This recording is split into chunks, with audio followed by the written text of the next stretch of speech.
Hola a todos, bienvenidos a una clase más de Estadística para Pedagogía y Educación Social. Los que nos toca ver hoy es el capítulo 11, el tema de la estimación de parámetros, o lo que es lo mismo, el cálculo de intervalos de confianza. Este tema significa un cambio cualitativo en el estudio de la estadística. ¿Por qué? Porque nosotros hasta el momento estábamos trabajando, intentando demostrar que existían relaciones causa-efecto entre variables, teniendo en cuenta solo a la muestra.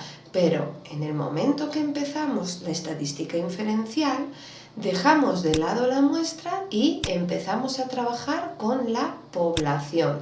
Os recuerdo, nosotros nos gustaría desde un principio conocer a la población, porque con un ejemplo yo tengo una técnica de estudio y quiero comprobar si es buena o no es buena. Eso es mi estudio estadístico, comprobar si mi técnica funciona o no funciona. Para ello tengo una población que es a quien va dirigida esta técnica, por ejemplo, los alumnos de tercero de la ESO. El problema es que yo no puedo trabajar con todos estos alumnos, son demasiados. Lo que tengo que hacer para poder llegar a conocer si esta técnica funciona o no es extraer una muestra de la población. La muestra, lo ideal es que sea escogida al azar, que sea una muestra probabilística, que se llama, porque si la muestra es escogida al azar, hay más posibilidades de que pase esto, de que la muestra se parezca a la población. Este es el símbolo de parecer.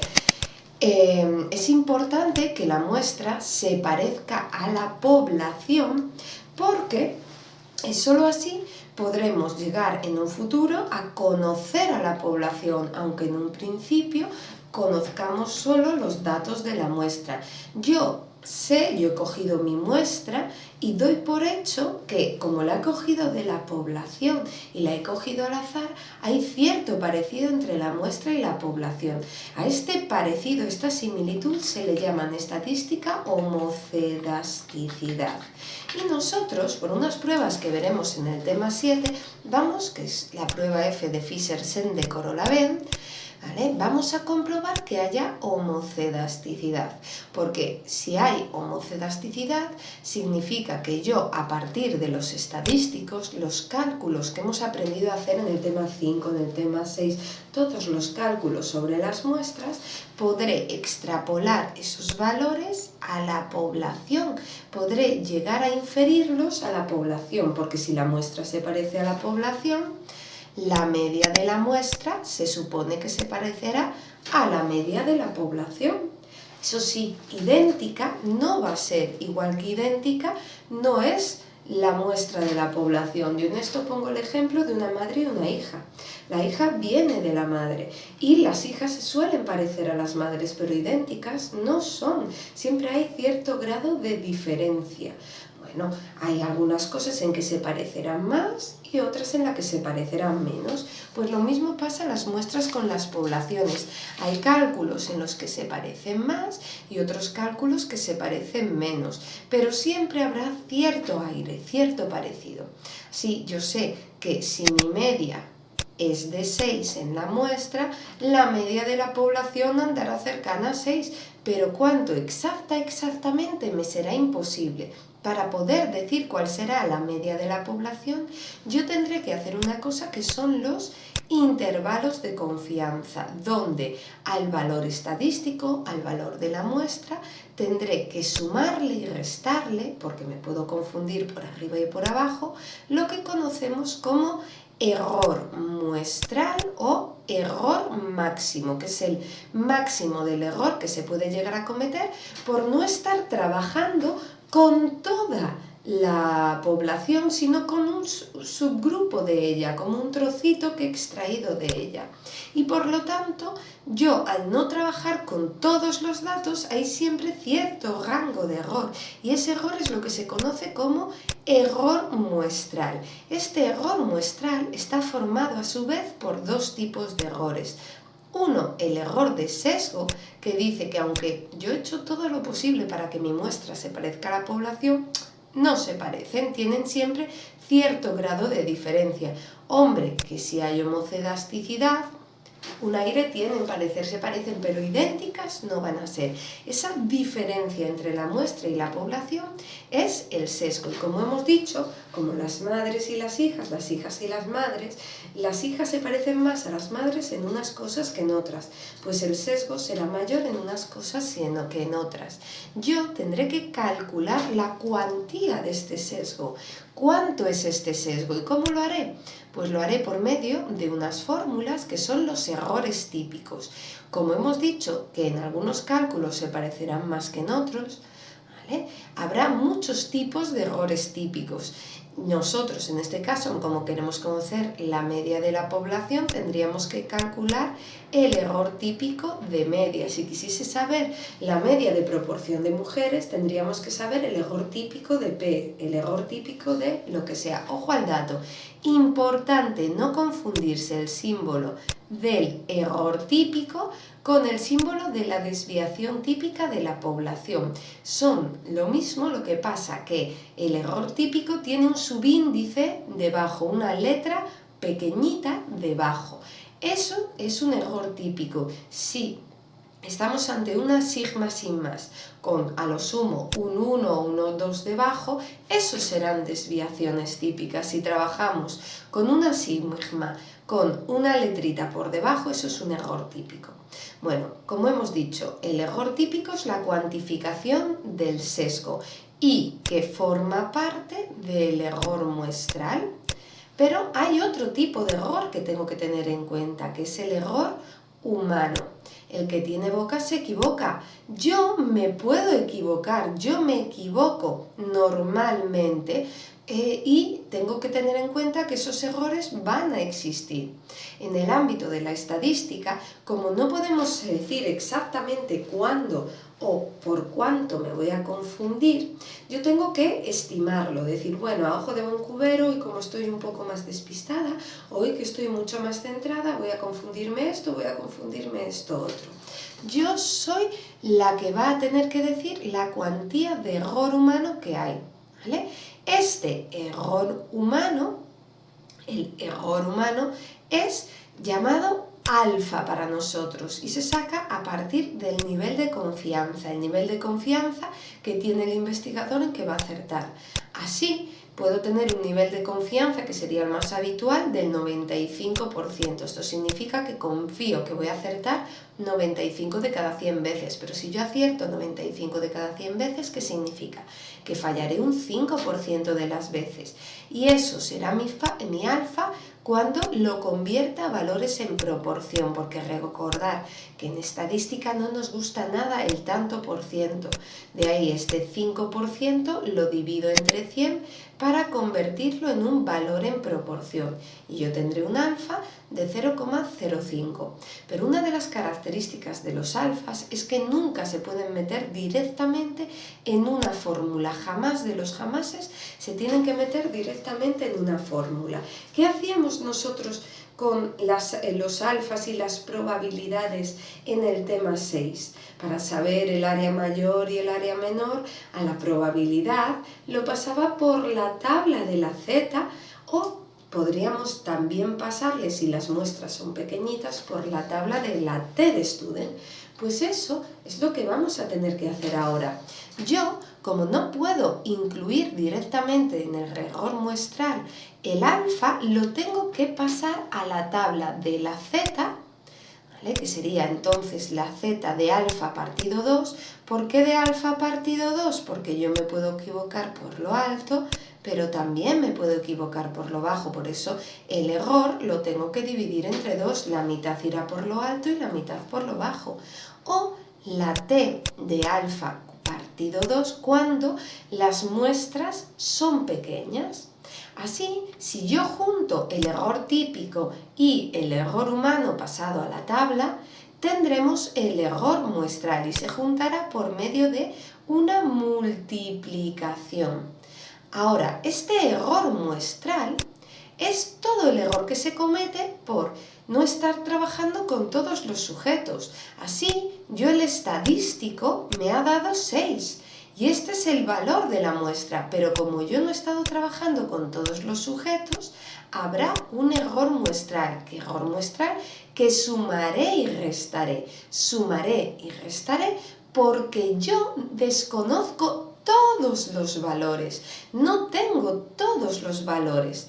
Entonces, yo siempre tendré un error máximo o error muestral.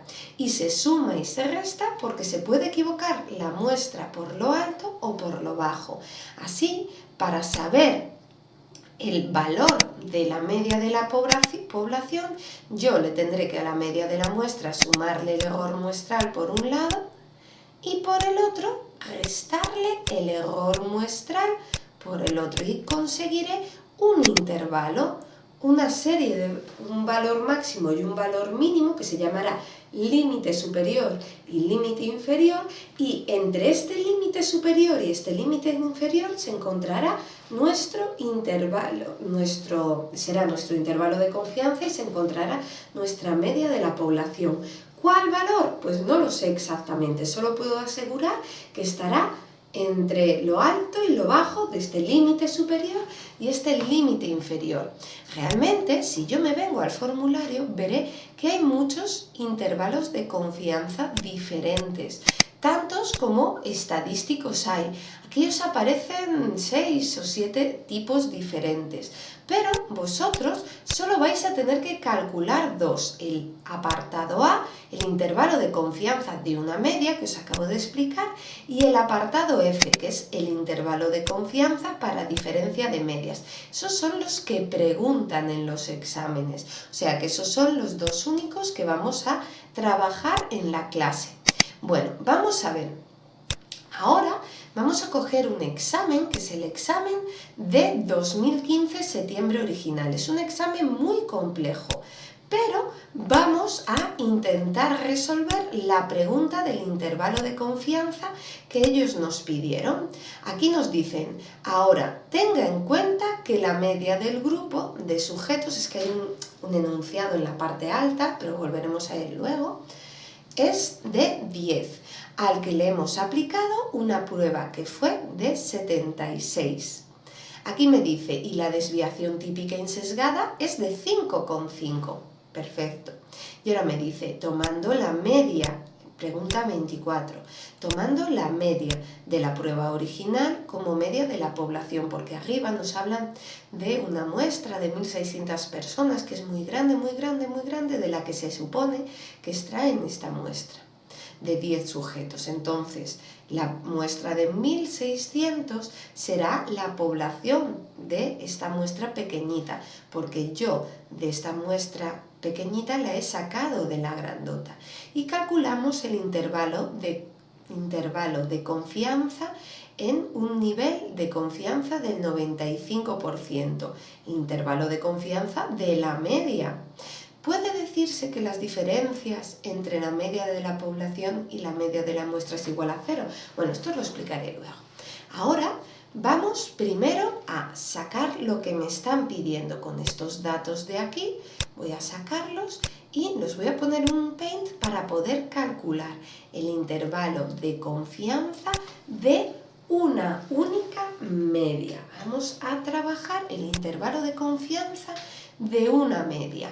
Bueno, tenemos una muestra, pero esta muestra tiene una media de 76 puntos, una desviación típica de 5,5 y un tamaño de 10 sujetos, como me dice aquí. Esta media se supone que ha salido de una población, ¿de dónde si no? Y quiero saber cuál es la media de la población por medio del intervalo de confianza.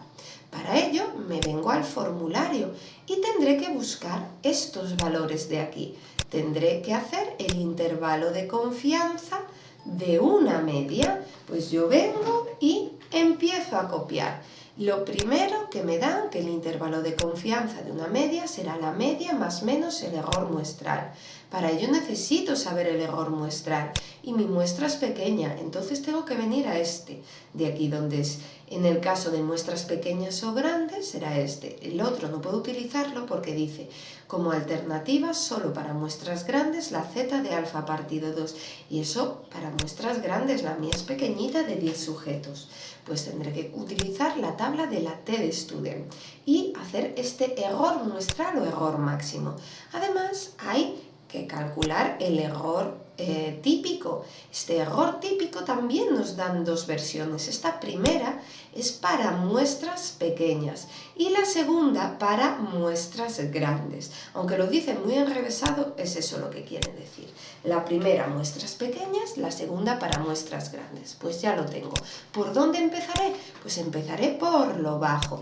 Empezaré calculando el error típico, después yéndome a la tabla de la t-de-student y así calcular el error muestral para saber el intervalo de confianza. El error típico, cuando es para una única media, es muy fácil. La desviación típica que me la dan, o si no la tendré que calcular, que vamos, que no es un trama muy grande calcular una desviación típica. La desviación típica dividido entre la raíz de la muestra. Bueno, la raíz de la muestra sí que la tenéis que calcular vosotros, pero vamos, con una calculadorcita Casio normal y corriente como la que tengo yo aquí, os llega y os sobra. Así tendríamos un 5,5 arriba y ahora hago la raíz de 10, que me debe dar 3 con algo, pero vamos a comprobarlo. 3,16 para ser exactos. Ahora ya puedo saber el error típico porque será 5,5 entre 3,16 me da 1,74. Pues este es el error típico, este será el error típico de una media, de una única media, que es lo que me están pidiendo aquí. Veis, una sigma con una media pequeñita debajo. Ya tengo este valor, pues voy a sustituirlo. Yo ya tengo esto de aquí. Sé que vale 1,74, pues voy a poner 1,74. Ahora necesito la t de alfa partido 2, ¿no? Esta t de alfa se buscará con la tabla de la t-de-student y el alfa que, no me acuerdo cuánto era, pero vamos a buscarlo. Por algún lado me lo tienen que decir así. Si me hablan de un nivel de confianza del 95%, eso significa que yo me equivocaré un 5% de las veces. Y eso equivale a un alfa de 0,05. Yo entonces me vengo al formulario y buscaré, bajo, la página 25, que es donde está la t-de-student. Bajaré hasta encontrar la tabla de la t-de-student. Voy a subir un poco el tamaño para que veáis, ¿vale? Vamos a subir aquí el tamaño, quitamos esto que nos molesta. Voy a poner esto ahí para que no moleste, no incordie mucho. Si nos fijamos, aquí ¿qué tenemos? Aquí tenemos dos dibujos que están específicamente creados para esto.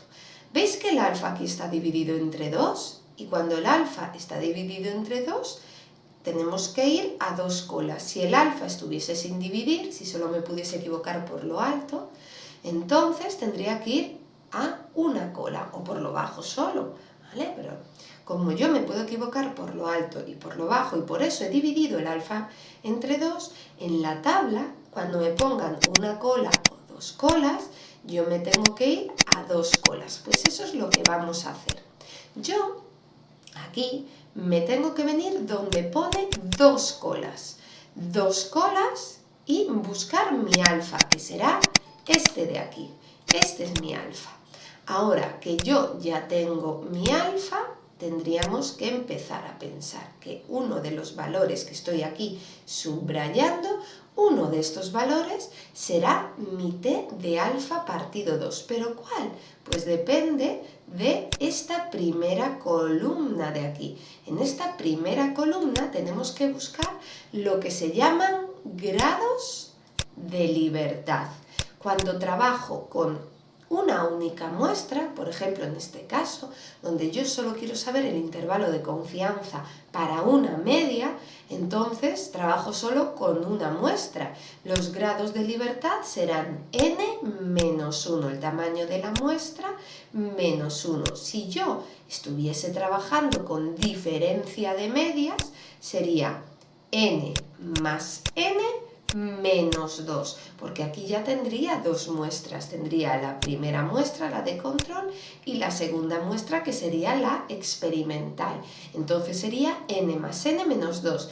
Cuando solo hay una muestra será n menos 1. Pues ahí lo tengo. n menos 1 serán mis grados de libertad. Y como mi muestra es de 10 sujetos, 10 menos 1 serán 9. Así, yo por un lado tengo que buscar aquí el valor y después me vengo a donde está el 9 y subrayo, y el punto donde cortaría el alfa 0,05 y los grados de libertad 9, ese punto que voy a mostraros ahora, que será este último valor, 2,262, será la t de alfa partido 2. Así, yo ya he encontrado la t de alfa partido 2. 2,262. Bueno, lo dejamos aquí. Y ahora podemos saber cuál es el error muestral o error máximo. Será 2,262 multiplicado por 1,74. A mí me da, con todos los decimales, 3,93. Pues este es el error muestral o error máximo que se puede cometer. Ya puedo sustituirlo ahí. Ya puedo poner 3,93, donde aparecía el error muestral. Y la media, yo ya la sabía, que era de 76. Pues ya podré saber cuál tendría que ser la media de la población, porque puedo conocer su intervalo de confianza, que será 76 más 3,93, y esto es igual a 79,93. Y el valor inferior, el límite inferior, será 76 menos 3,93, que será 72,07, si mal no calculo. ¿Vale? Así yo podré decir que el intervalo de confianza para una media es de entre 79 y 72, o sea que la media de la población debería de estar entre 79 y 72. Pero mirad lo que pasa en el examen. En este examen ya me han hablado de esta supuesta población y me decían que era de 1.600 sujetos, que era normal, y la media de dicha muestra es de 80,5. 80,5 queda fuera de este intervalo. 80,5 está por encima del 79. No puede pasar que la media de la población quede fuera del intervalo. Eso significaría que la muestra no se parece a la población o que no la he sacado de esta población concreta, ¿vale? Eso es lo que quiere decir aquí. Cuando pasa eso es que no pertenece a la población o son totalmente diferentes. Si yo me vengo a la pregunta 24 ya puedo entender un poco de qué iba. Tomando la media de la prueba original como media de la población y calculando el intervalo de confianza, ¿puede decirse que la diferencia entre la media de la población y la media de la muestra es igual a 0? No, porque la media de la población no está dentro del intervalo. Entonces, no van a ser iguales, ¿vale? Y yo tendría que contestar que no, porque el valor del parámetro cae fuera del intervalo de confianza. La respuesta correcta, por tanto, es la B. La B que nos dice que no está bien, que ha habido un problema aquí. Así, yo tendré que escoger en la pregunta 25, dice en consecuencia con lo respondido a la pregunta 24, no a 25. ¿Nuestra muestra puede considerarse una muestra representativa de la población? No, porque la media de la población sale fuera del parámetro, del intervalo. ¿La diferencia entre la media de la muestra y la media de la población puede ser aleatoria? No, porque la media de la población cae fuera del intervalo. Entonces, nuestra muestra debe considerarse que pertenece a otra población con parámetro media inferior o que no se parecen, que no hay homocedasticidad entre la muestra y la población. Esas son las opciones con las que cuento. Pues bueno, ahora vamos a la otra posibilidad. La otra posibilidad que os van a preguntar es el apartado F del formulario. Este apartado F del intervalo de confianza, a ver si me deja llegar. Bueno, primero voy a reducir el tamaño para poder trabajar con ello. Este apartado F lo que hace es calcular el intervalo de confianza, pero el intervalo de confianza de diferencia de medias. ¿Y por qué se calculará esto? Bueno, realmente tenéis que saber que esto que vamos a ver ahora fue el primero de los métodos que existió para saber si se cumplía o se rechazaba la hipótesis nula. Un segundito que me he confundido, quería poner en blanco esto. Aquí está. Bueno, al principio de los estudios estadísticos, nosotros ya sabíamos que queríamos saber si había relación causa-efecto entre dos variables. Para ello, lo que tenía que hacer era dividir la muestra en dos y que una fuese el grupo de control, un trozo fuese el grupo de control y el otro fuese el grupo experimental, ¿no? Para que así el grupo de control sirviese como referencia y el grupo experimental le aplicaba la causa nueva que quería demostrar que funcionaba o que no funcionaba y así podría mirar si había diferencias entre uno y el otro.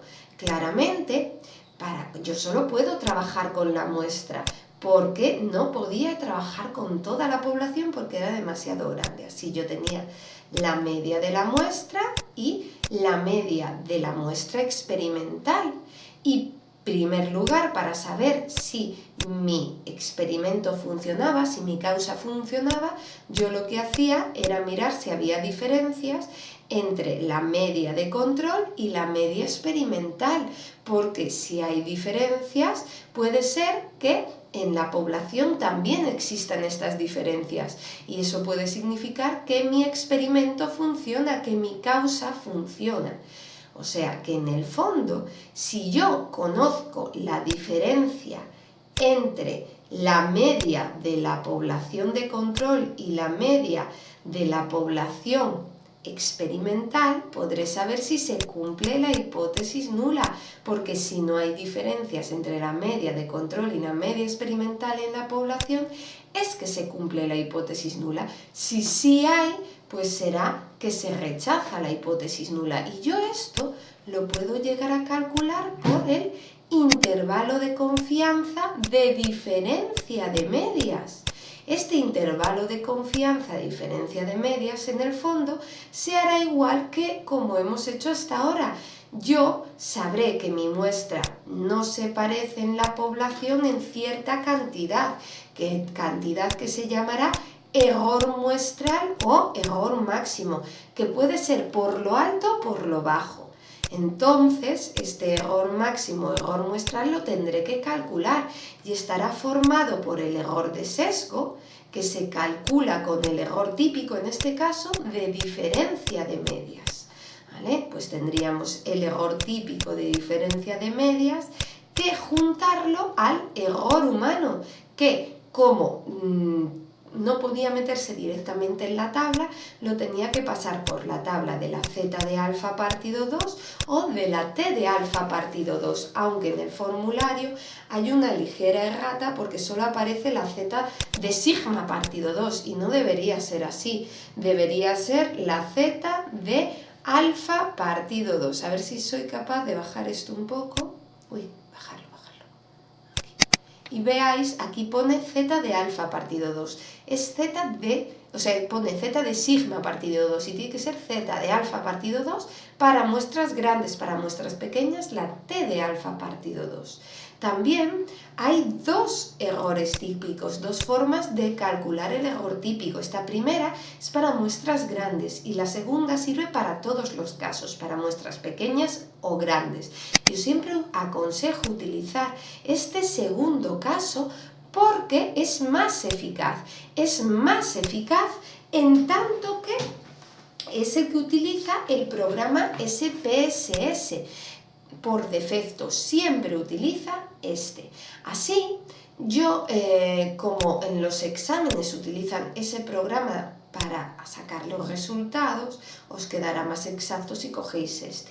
Bueno, pues estas serían las fórmulas que yo tendría que utilizar. Pero vamos a poner un ejemplo, vamos a ver un caso particular. Vamos a coger un caso que está en el libro. En el libro nos hablan de dos universidades.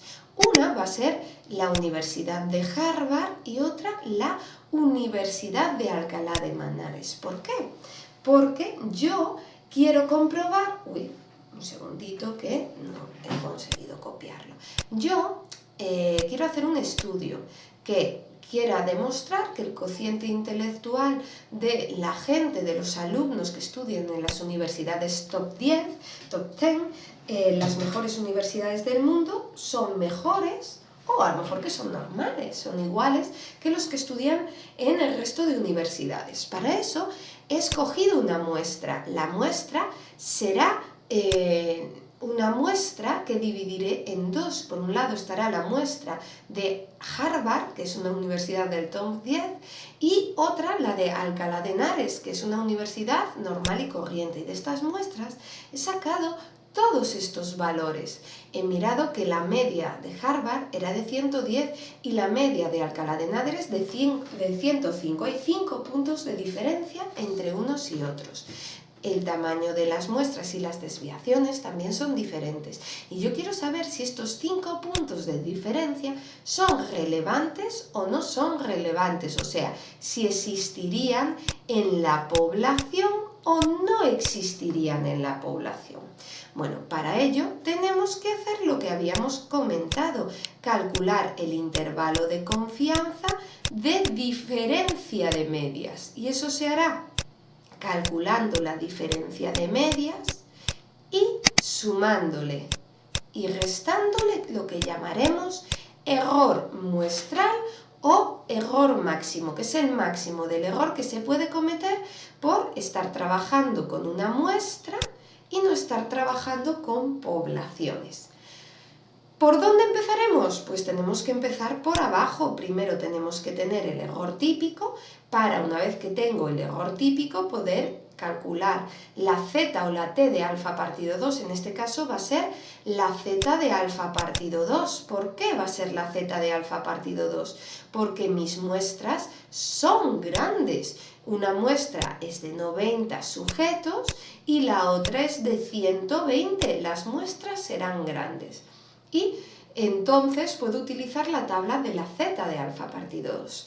Y después, con este error muestral o error máximo, calcular el intervalo de confianza. Vamos a ello. Primero, N1 es la muestra número 1. Donde ponga N1, yo como sé cuál va a ser la muestra número 1, que es de 90 sujetos, pues, bueno, pondremos este como grupo de control, Vamos a ver, porque no lo han dado primero, básicamente.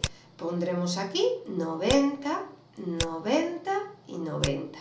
Ahora, N2 también lo sabemos. N2 es el tamaño de la muestra experimental. Esta muestra experimental es de 120 personas. Pues pondré 120 en todas ellas. 120, 120 y 120. Ahora, la varianza, la sigma al cuadrado, la varianza cuadrada del primer grupo. Esto será la desviación típica al cuadrado del primer grupo, porque yo aquí tengo la desviación típica. Si quiero la varianza, a este valor lo tendré que poner al cuadrado. Y lo mismo va a pasar en el caso 2. Aquí yo tengo la desviación típica que es 12, pero si quiero la varianza, este 12 lo tendré que poner al cuadrado. Tan fácil como eso. Pues ya tengo todo sustituido. Con estos valores sustituidos puedo ponerme a calcular el error típico de una media. Vamos a ver cómo sería. 90 por ahora lo vamos a dejar tal cual, tranquilito. Y vamos a hacer 10 al cuadrado, que serán 100. Ahora, más el otro lado, que será 120 multiplicado por 144, porque 12 al cuadrado es 144. Ahora, 90 más 20 será 90 más 20 será 110. Entre 2, a ver si lo he puesto bien los cálculos. Un segundito, que no sé si he metido bien los datos. Sí, 120. La he liado, un segundín. Estaba pensando que no me acordaba yo que eran 120 la otra muestra. Bueno, pues entonces tendré que hacer 90 más 120 serán 210. 210 menos 2 serán 208. Y ahora tendré que multiplicar el resultado de todo esto, porque irá entre paréntesis. Primero tengo que hacer todo esto por las siguientes divisiones, que también van entre paréntesis. Así, tendría que hacer, a ver, un segundito, que miramos. El 1 partido 90 me da 0,011 periódico, 0,011. Más, y ahora hago 1 partido 120, es 0,0083. Venga, perfecto, 0,011 más 0,0083. Y la raíz ocupará todo. Continuamos operando. Vamos a ver, 90 por 100 es fácil, es 9000. Ya, el siguiente ya no es tan fácil, 120 por 144 es 17.280. Todo ello lo tendré que dividir entre 208. Y ahora puedo ya resolver esta otra parte, que será 0,0193. ¿Vale? Ahora quitamos esto y resolvemos ya el primer paréntesis que habría, este de aquí, este paréntesis. Serán 17.280 más 9.000, que me dan 26.280, entre 208 me da 126,346, que multiplicaré por el 0,0193 y a ver qué me da, para después hacerle la raíz por 0,0193. Me da 2,43. Ahora le hago la raíz y me dará 1,56. 1,56. Este es el error típico de diferencia de medias. Entonces aquí, donde me pedían el error típico de diferencia de medias, pondré 1,56. Necesitaré ahora calcular la z de alfa partido 2. Para ello me tendré que ir a la tabla de la z. ¿Vale? Me voy, aquí no está, un segundito, tabla de la z, que es muy larga. A ver si quiere llegar.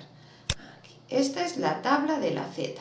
En esta tabla de la z, la probabilidad o proporción, que a fin de cuentas los alfas están, probabilidades o proporción, están en la tercera o la cuarta columna, y de ahí podría conocer la z a partir de la primera columna. El problema es que hay dos lugares donde buscar estas proporciones. Uno pone B, área de la parte mayor, y otro C, área de la parte menor. como yo tengo que calcular la z de alfa partido 2, el alfa 0,05 partido 2, en este caso lo tendré que hacer yo y será 0,025, que será el valor que tendré que buscar en la cuarta columna. ¿Por qué en la cuarta? Porque es un valor muy pequeñito, es un área muy pequeñita. Entonces yo voy a tener que ir bajando, bajando, bajando, hasta llegar a esta página, que es la página 21, donde en la cuarta columna yo voy a poder encontrar este valor 0,025, que es la z de alfa partido 2, 1,96, porque me vengo a la primera columna y veo que el punto donde corta el 0,025 es el 1,96, pues esa será mi z de alfa partido 2. Pues ya podría quitar aquí esto y mirar 1,96. 1,96. Ya con esto puedo calcular el error muestral, que será el 1,56 por 1,96 es 3,06. Pues puedo sustituir donde ponía error muestral o error máximo, pongo 3,06. 3,06. Y yo ya puedo sustituir esta diferencia de medias. Una media era de 110 y la otra era de 105. O sea que hay 5 puntos de diferencia. Así, el intervalo de confianza irá de 5 más 3,06 a 5 menos 3,06. Esto será 5 más 3,06 es 8,06 y esto será 1,94. De aquí yo puedo saber que el intervalo de confianza de diferencia de medias irá entre 8,06 y 1,94. Y os he dicho antes que este método se utilizaba hace muchos años, hoy está en desuso y no se utiliza porque es poco fiable, da mucho error. Bueno, pues antes se utilizaba para saber si se cumplía la hipótesis nula o no, porque en teoría, en la población, en este intervalo de confianza de diferencia de medias, tendría que haber una posibilidad para que se cumpla la hipótesis nula de que diese cero, de que realmente no hubiese diferencias. Sin embargo, cuando entre el límite superior y el límite inferior no se encuentra el cero, porque el cero estará más abajo o más arriba, eso significará que se rechaza la hipótesis nula, que sí que hay diferencias, aunque pequeñitas, sí que hay diferencias entre el top 10 y las universidades normales, porque si se cumpliese la hipótesis nula, entre el límite superior y el límite inferior debería de haber cero. Aquí eso no ocurre, entonces se rechaza la hipótesis nula. También otra forma de verlo es que para que se cumpla la hipótesis nula, el límite superior debería de ser positivo y el límite inferior negativo. Como aquí los dos son positivos, no se cumpliría la hipótesis nula, se rechaza la hipótesis nula. Pues en el fondo, todo lo que hay que ver en este tema va a ser exactamente lo mismo, ¿vale? Solo cambiarán los datos. Por lo tanto, damos por concluido el tema. Espero que lo hayáis entendido y os haya sido de ayuda. Y ya sabéis, el próximo día más y mejor, sin lugar a dudas. ¡Hasta luego! ¡Chao, chao!